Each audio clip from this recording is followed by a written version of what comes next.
Assalamualaikum warahmatullahi wabarakatuh. Selamat pagi, salam sejahtera untuk kita semua.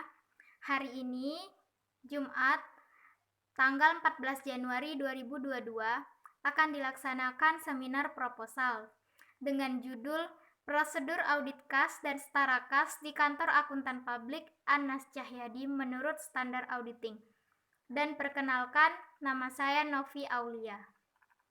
Dalam kesempatan kali ini, saya ingin mengucapkan terima kasih kepada dosen bimbingan saya, Bapak Ahmad Fitoni, SEMM. Terima kasih telah mempersilahkan saya untuk presentasi. Dalam presentasi ini ada 3 poin utama yang akan dibahas. Yang pertama, pendahuluan yang meliputi latar belakang, rumusan masalah, dan tujuan penulisan.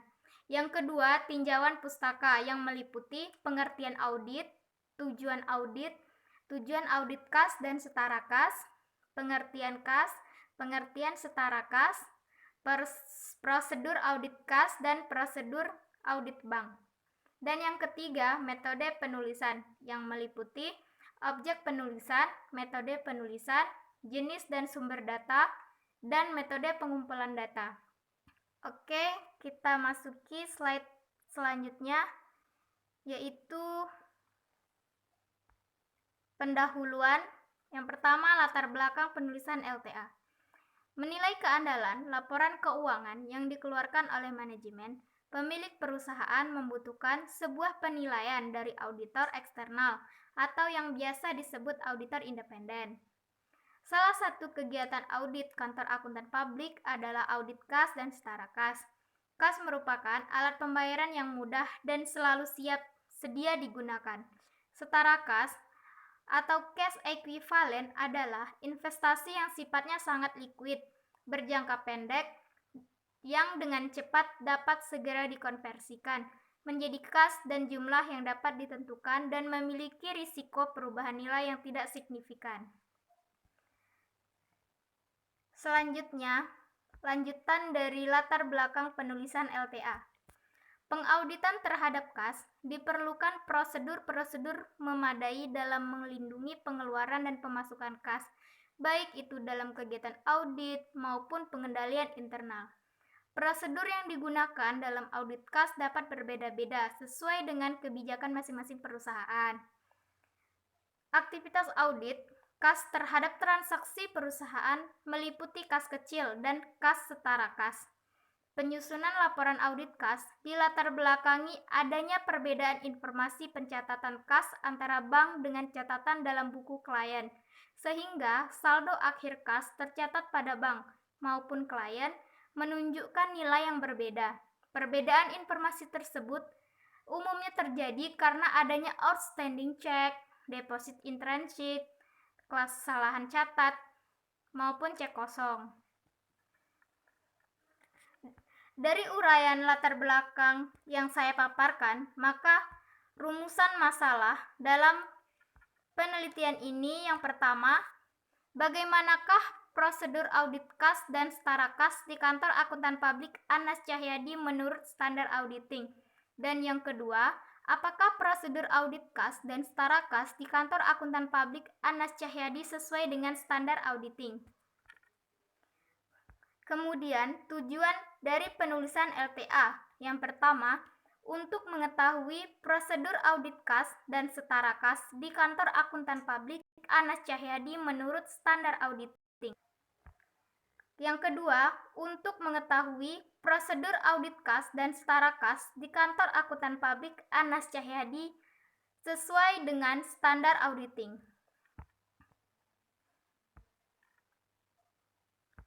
Selanjutnya, tinjauan pustaka. Pengertian audit.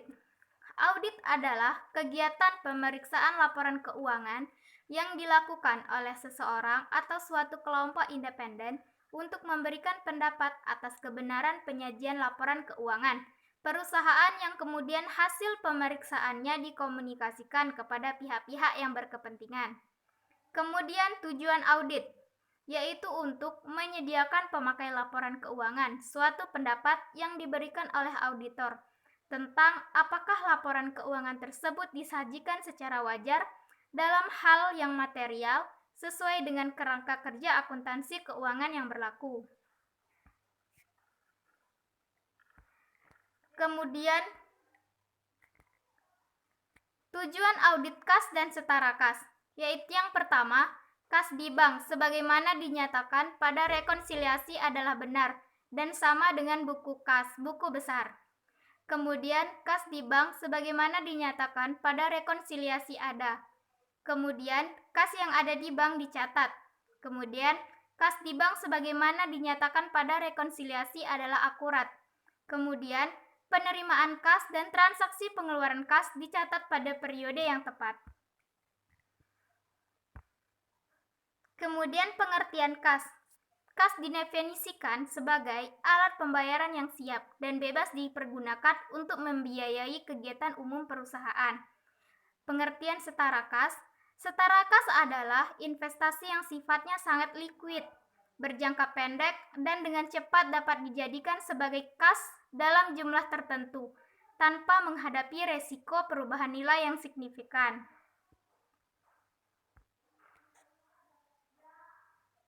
Kemudian, prosedur audit kas. Yang pertama, siapkan schedule utama dari kas dan setara kas. Kemudian, lakukan perhitungan kas atau cash count secara mendadak dan serentak untuk semua jenis kas yang ada di perusahaan, serta dibuatkan berita acara pemeriksaan.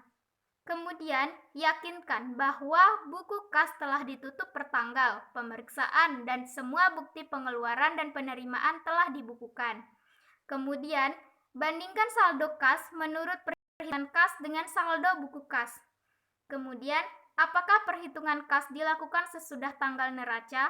Lakukan prosedur penarikan mundur atau track back ke tanggal neraca, dan bila dilakukan sebelum tanggal neraca, lakukan penarikan maju atau track forward ke tanggal neraca. Kemudian, bandingkan saldo buku besar dengan saldo perhitungan kas setelah prosedur penarikan per tanggal neraca. Slide selanjutnya yaitu prosedur audit kas lanjutan. Kemudian, periksa penjumlahan atau footing lembaran-lembaran buku kas. Perhatikan pemindahan saldo pada lembaran tersebut ke lembaran berikutnya. Kemudian, jika kas kecil menggunakan sistem dana tetap atau impressed fund, teliti apakah sudah ada pertanggungjawaban dari dana tetap sebelum diadakan pengisian kembali. Kemudian, pastikan bila ada kas yang dalam mata uang asing telah dikonversikan ke dalam kurs yang benar pada tanggal neraca. Kemudian, buat daftar koreksi yang diperlukan. Dan yang terakhir, buat kesimpulan dan komentar hasil pemeriksaan kas yang perlu diketahui oleh para partner serta saran perbaikan kepada pihak manajemen yang juga merupakan salah satu penilaian terhadap mutu audit.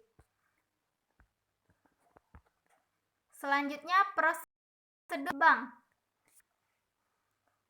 Langkah-langkah yang pertama yaitu lakukan prosedur konfirmasi untuk semua akun bank, baik yang masih aktif maupun yang sudah tidak aktif. Kemudian, minta dari klien hasil rekonsiliasi bank dan periksa kebenaran rekonsiliasi tersebut, meliputi pencocokan saldo dengan saldo buku besar bank, pemeriksaan cek atau giro yang masih beredar atau outstanding check, dan setoran dalam perjalanan atau deposit in transit. Yakinkan bahwa saldo bank dalam mata uang asing telah dikonversikan ke dalam kurs yang benar per tanggal neraca. Kemudian, yakinkan bahwa setiap pembukuan dan penutupan rekening bank mendapat persetujuan dari pejabat yang berwenang. Mintalah informasi mengapa perlu dibuka rekening baru maupun alasan dari penutupan rekening. Kemudian, yakinkan bahwa tidak ada lapping atau window dressing dengan memeriksa bukti-bukti penerimaan dan pengeluaran akhir tanggal neraca.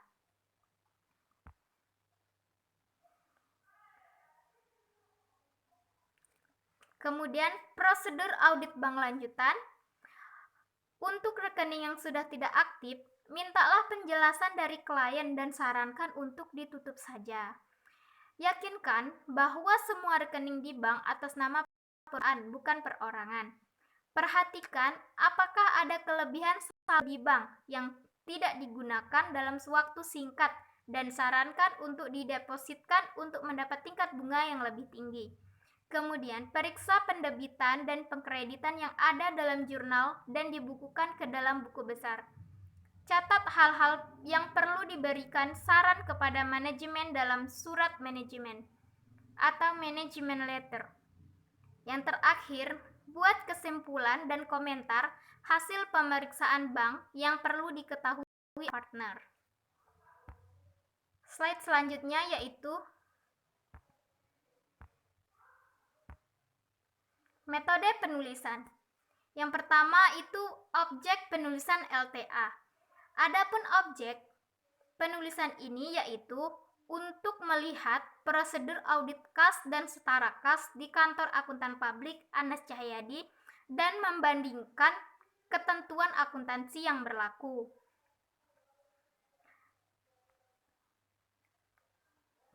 Kemudian metode penulisan LTA yaitu dalam menganalisis data, metode yang digunakan yaitu metode deskriptif kualitatif, di mana data-data yang diperoleh dari penelitian dikumpulkan, kemudian disusun dan seterusnya diolah, sehingga diperoleh gambaran dari masalah tersebut.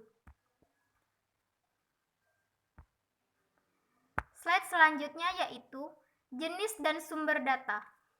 Yang pertama, jenis data. Jenis data ini terbagi menjadi dua. Yang pertama yaitu kualitatif.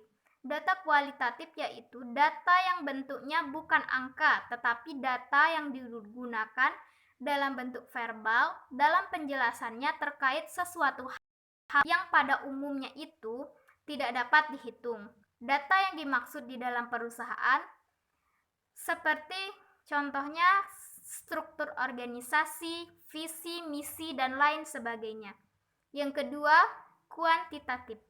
Data kuantitatif yaitu jenis data yang bentuknya bilangan atau angka, pasti terkait sesuatu hal yang pada umumnya dapat dihitung, diukur, serta dijelaskan dengan menggunakan angka.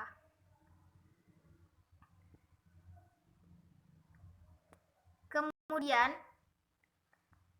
sumber data. Nah, sumber data ini dua bagian. Yang pertama itu ada primer.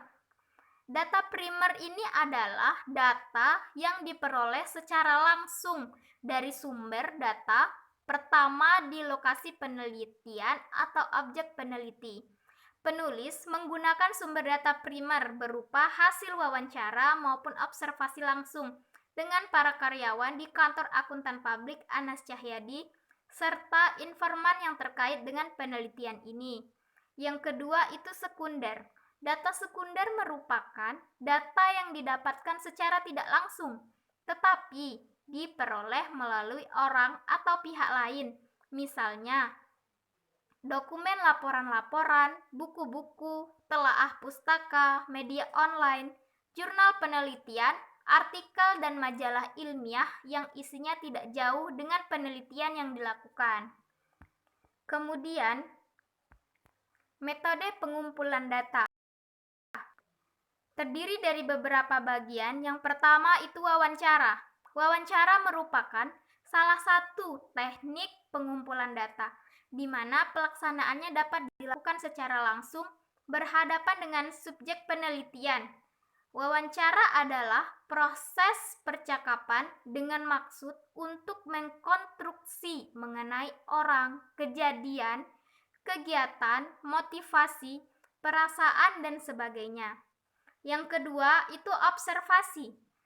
Observasi yaitu suatu teknik pengumpulan data dengan cara melakukan pengamatan langsung terhadap objek yang diteliti. Dalam hal ini, fokus penelitian yang diteliti adalah penerapan strategi bersaing yang diterapkan pada perusahaan otobus. Untuk observasi yang peneliti lakukan untuk memperoleh data-data tersebut dengan cara pengamatan langsung ke tempat perusahaan yang beroperasi. Kemudian metode pengumpulan data lanjutan yang ketiga, studi kepustakaan, adalah teknik pengumpulan data dengan cara membaca dan mempelajari sumber data yang digunakan berdasar data-data perpustakaan.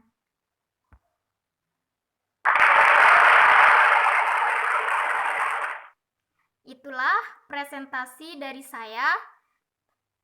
Mohon maaf jika ada kekurangan. Saya akhiri. Wassalamualaikum warahmatullahi wabarakatuh.